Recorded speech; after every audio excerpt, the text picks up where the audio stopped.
Capítulo 2. María, la primera infancia de Jesús. Yehoshua, que llamamos Jesús por su nombre helenizado, nació probablemente en Nazaret. No es en ningún modo imposible que Jesús haya nacido en Belén, Betlén, por una circunstancia fortuita. Pero esta tradición parece formar parte del ciclo de leyendas posteriores sobre la Sagrada Familia y la infancia del Cristo.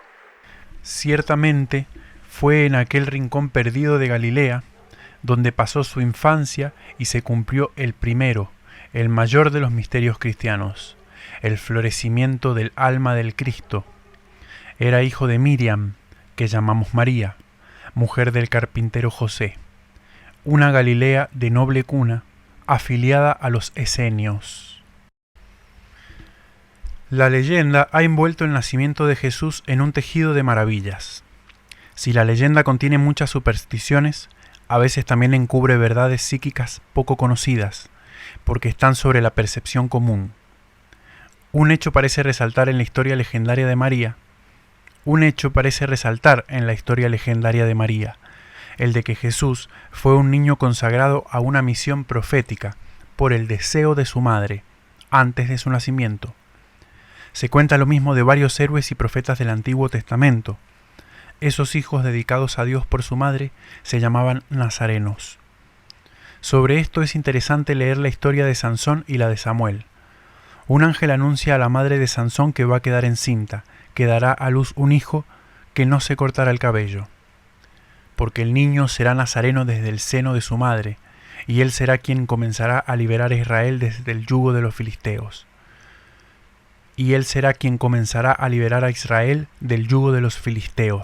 Jueces 13, versículo 3 al 5.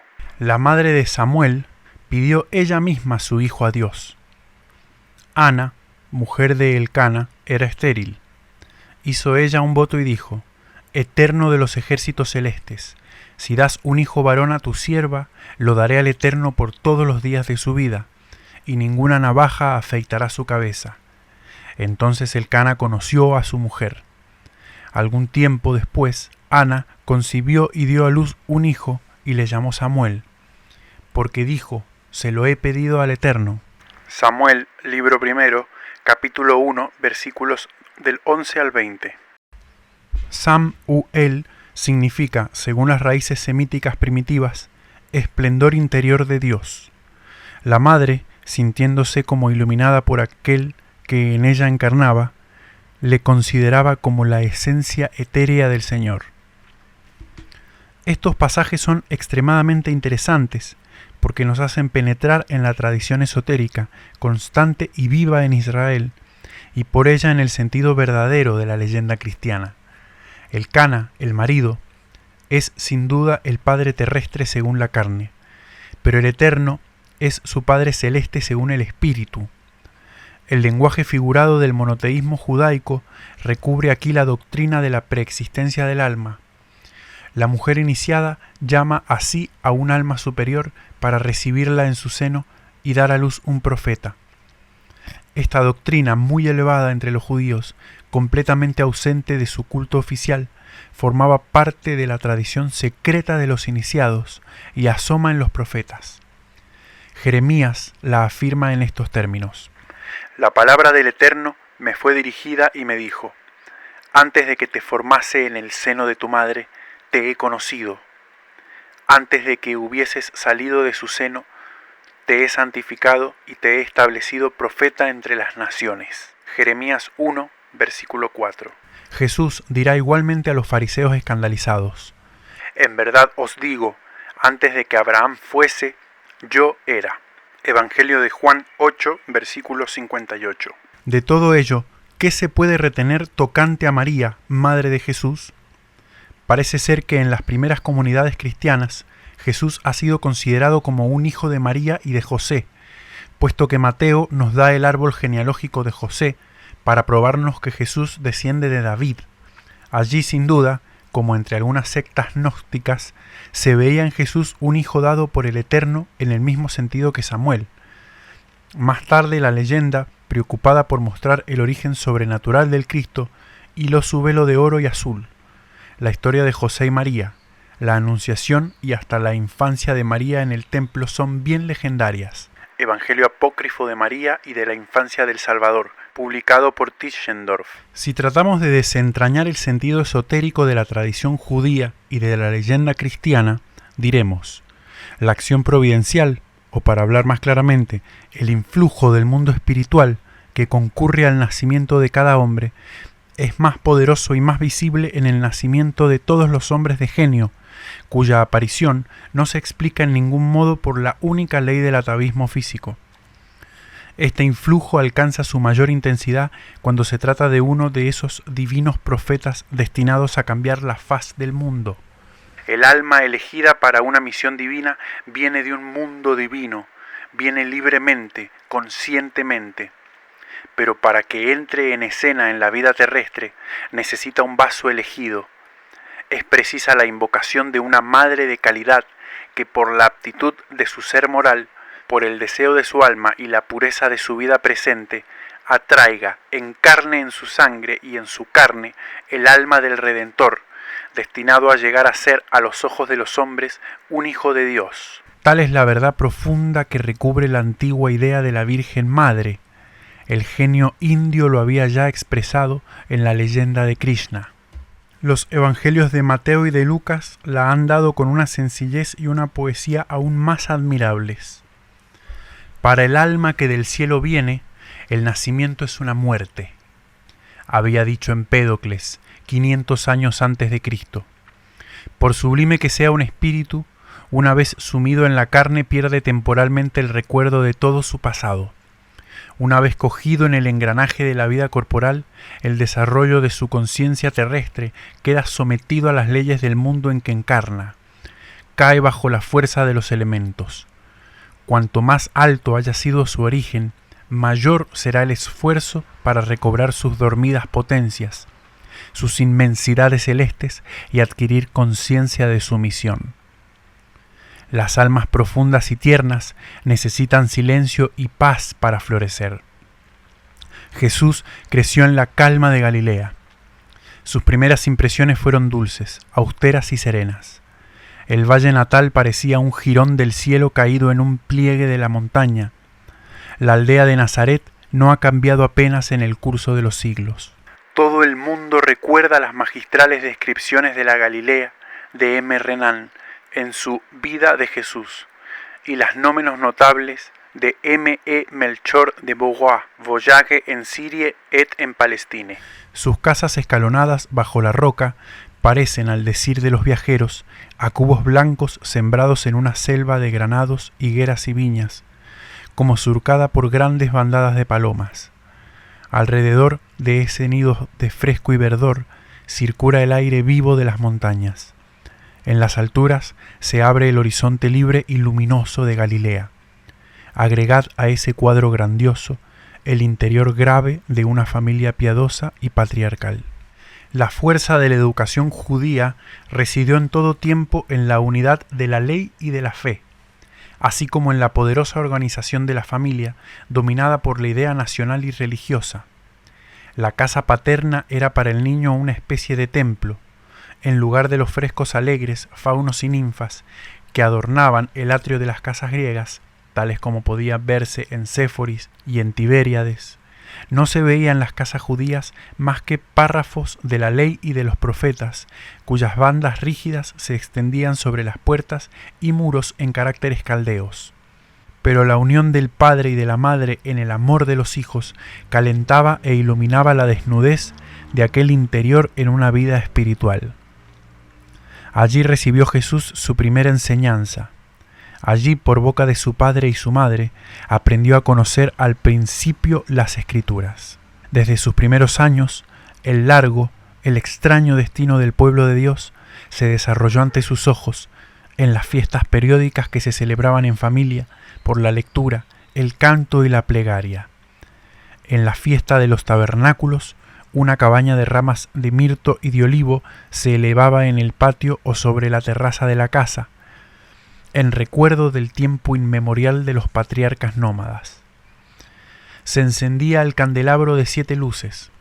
Luego se abrían los rollos de papiros y se leían historias santas. Para el alma infantil, el Eterno estaba presente, no solo en el cielo estrellado, sino también en aquel candelabro que reflejaba su gloria, en el Verbo del Padre como en el amor silencioso de la Madre. Así, los grandes días de Israel mecieron la infancia de Jesús, días de gozo y de duelo, de triunfo y de destierro, de aflicciones sin cuento y de esperanza eterna. A las preguntas ardientes, incisivas del niño, el padre callaba, pero la madre, levantando tras sus largas pestañas sus grandes ojos de Siria soñadora y encontrando la mirada interrogadora de su hijo, le decía: la palabra de Dios solo vive en sus profetas. En su día, los sabios esenios, los solitarios del monte Carmelo y del mar muerto, te responderán. Nos imaginamos también a Jesús mezclado con sus compañeros, ejerciendo sobre ellos el singular prestigio que da la inteligencia precoz, unida al sentimiento de la justicia y a la simpatía activa. Le seguimos en la sinagoga, donde oía discutir a los escribas y a los fariseos, donde debía ejercitar su poderosa dialéctica. Le vemos desde muy temprana edad disgustado por la sequedad de aquellos doctores de la ley que atormentaban la letra hasta expurgar de ella el espíritu.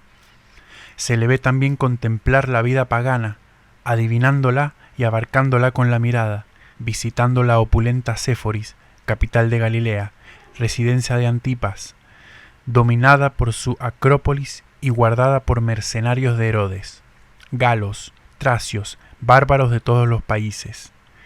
Quizás también, en uno de aquellos viajes tan frecuentes en las familias judías, llegó a una de las ciudades fenicias, verdaderos hormigueros humanos al borde del mar, y vio a lo lejos templos bajos de columnas rechonchas, rodeados de bosquecillos negros, de donde salía, al son de las flautas plañideras, el canto de las sacerdotisas de Astarté. Su grito de voluptuosidad, agudo como el dolor, despertó en su corazón asombrado un amplio estremecimiento de angustia y de piedad. Entonces el Hijo de María volvía a sus queridas montañas con un sentimiento de libertad. Subía a la roca de Nazaret e interrogaba los vastos horizontes de Galilea y Samaria. Miraba el Carmelo, Gelboé, el Tabor, los montes Sichem, viejos testigos de los patriarcas y de los profetas. Los altos lugares se desplegaban en círculo, se elevaban en la inmensidad del cielo como altares atrevidos que esperasen el fuego y el incienso. Esperaban a alguien, mas por poderosas que fueran las impresiones del mundo circundante sobre el alma de Jesús, palidecían todas ante la verdad soberana, inenarrable de su mundo interior. Aquella verdad florecía en el fondo de él mismo como una flor luminosa emergiendo de un agua sombría. Aquel sentimiento se parecía a una claridad creciente que se hacía en él cuando estaba solo y se recogía. Entonces los hombres y las cosas, próximas o lejanas, le aparecían como transparentes en su esencia íntima. Leía los pensamientos, veía las almas. Luego veía en su recuerdo, como a través de un velo ligero, seres divinamente bellos y radiantes inclinados sobre él o reunidos en la adoración de una luz deslumbradora. Visiones maravillosas frecuentaban su sueño o se interponían entre él y la realidad por un real desdoblamiento de su conciencia. En la cumbre de aquellos éxtasis que le llevaban de zona a zona como hacia otros cielos, se sentía a veces atraído por una luz fulgurante, luego inmergido en un sol incandescente. De aquellos encantos conservaba una ternura inefable, una fuerza singular. Cuán reconciliado se encontraba entonces con todos los seres, en armonía con el universo. ¿Cuál era aquella luz misteriosa, pero más familiar y más viva que la otra, que brotaba del fondo de su ser para llevarle a los más lejanos espacios, cuyos primeros efluvios surgieron de los grandes ojos de su madre, y que ahora le unían a todas las almas por secretas vibraciones? ¿No era la fuente de las almas y de los mundos? Él la llamó el Padre Celestial. Los anales místicos de todos los tiempos demuestran que verdades morales o espirituales de un orden superior han sido percibidas por ciertas almas escogidas, sin razonamiento, por la contemplación interna y bajo forma de visión. Fenómeno psíquico aún mal conocido por la ciencia moderna, pero hecho incontestable. Catalina de Siena, hija de un pobre tintorero, tuvo desde la edad de 4 años visiones extremadamente notables. Véase Su vida por Albana Mignati, Casa Wiesfeicher. Swedenborg, hombre de ciencia, espíritu sentado, observador y razonador, comenzó a la edad de 40 años y en perfecta salud a tener visiones que ninguna relación tenían con su vida precedente. Vida de Swedenborg por Mater, Casa Perrin. No pretendo poner esos fenómenos exactamente al mismo nivel que los que pasaron en la conciencia de Jesús, sino establecer sencillamente la universalidad de una percepción interna, independiente de los sentidos corporales. Ese sentimiento original de unidad con Dios en la luz del amor fue la primera, la gran revelación de Jesús. Una voz interna le decía que la encerrase en lo más profundo de su ser, pero que iba a iluminar toda su vida. Ella le hizo dulce e indomable. Ella forjó de su pensamiento un escudo de diamante, de su verbo una espada de luz. Esa vida rústica, profundamente oculta, se unía por lo demás en el adolescente con una completa lucidez de las cosas de la vida real. Lucas nos lo representa a la edad de 12 años, creciendo en fuerza, en gracia y en sabiduría. La conciencia religiosa fue en Jesús cosa innata, absolutamente independiente del mundo externo. Su conciencia profética y mesiánica solo pudo despertarse al choque con el exterior, al espectáculo de su tiempo, es decir, por una iniciación especial y una larga elaboración interna. Las huellas se encuentran en los evangelios y en otros lados. La primera gran conmoción fue originada por aquel viaje con sus padres a Jerusalén, de que habla Lucas. Aquella ciudad, orgullo de Israel, se había convertido en el centro de las aspiraciones judías. Sus desgracias no habían hecho más que exaltar los espíritus. Se hubiese dicho que cuantas más tumbas se amontonaban, más esperanza había. Bajo los Seleucidas, bajo los Macabeos, por Pompeyo y por Herodes, Jerusalén había sufrido sitios espantosos. La sangre había corrido a torrentes. Las legiones romanas habían hecho del pueblo una carnicería por las calles. Crucifixiones en masa habían manchado las colinas con escenas infernales. Después de tantos horrores, después de la humillación de la ocupación romana, después de haber diezmado el Sanedrín y reducido el pontífice a ser solo un esclavo tembloroso, Herodes, como por ironía, había reconstruido el templo más magníficamente que Salomón. Jerusalén continuaba, empero, siendo la ciudad santa. Isaías, que Jesús leía con preferencia, ¿no la había llamado la prometida ante la cual se posternarán los pueblos? Él había dicho: se llamarán tus murallas salvación, tus puertas alabanza, y las naciones marcharán al esplendor que se levantará sobre ti. Isaías 60, 3, versículo 18. Ver Jerusalén y el templo de Jehová era el sueño de todos los judíos, sobre todo desde que Judea era provincia romana. Para verlos venían desde Perea, Galilea, Alejandría y Babilonia. En camino en el desierto, bajo las palmas, al lado de los pozos, cantaban salmos, suspiraban por el vestíbulo del Eterno, buscando con los ojos la colina de Sión. Un extraño sentimiento de opresión debió invadir el alma de Jesús cuando vio en su primera peregrinación la ciudad con sus murallas formidables, asentada sobre la montaña como una fortaleza sombría, cuando vio a sus puertas el anfiteatro romano de Herodes, la torre Antonia dominando al templo, legionarios empuñando la lanza que vigilaban desde lo alto. Subió la escalinata del templo.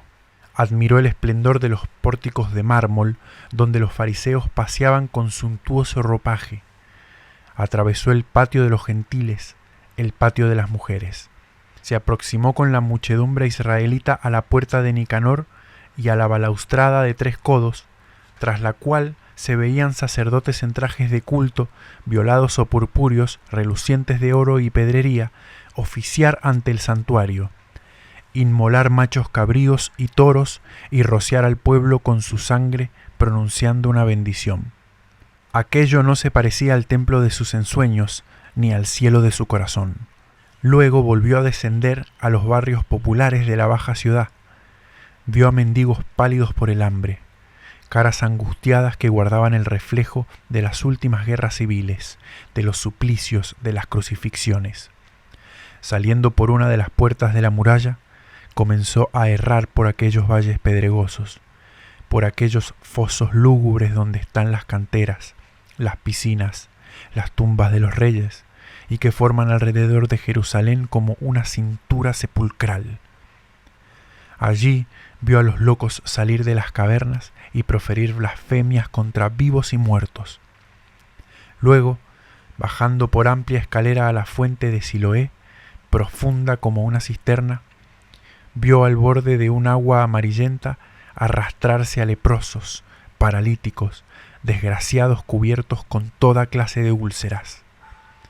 Un deseo irresistible le forzaba a mirar al fondo de sus ojos y a beber todo su dolor. Unos le pedían socorro, otros estaban fríos y sin esperanza. Otros, idiotas, parecían no sufrir ya. ¿Cuánto tiempo había sido preciso para que llegase a aquel estado? Entonces Jesús dijo: ¿para qué ese templo, esos sacerdotes, esos himnos, esos sacrificios, puesto que no pueden remediar estos dolores? Y de repente, como un torrente engrosado con lágrimas sin fin, sintió afluir a su corazón los dolores de aquellas almas, de aquella ciudad, de aquel pueblo, de toda la humanidad. Comprendió que había terminado aquella felicidad que no podía comunicar a los demás. Aquellas miradas desesperadas, no debían salir ya de su memoria. Sombría, desposada, la infelicidad humana marchaba a su lado y le decía: no te abandonaré. De allí se fue lleno de tristeza y de angustia, y mientras volvía a las cimas luminosas de Galilea, este grito profundo salió de su corazón: Padre Celestial, quiero saber, quiero curar, quiero salvar.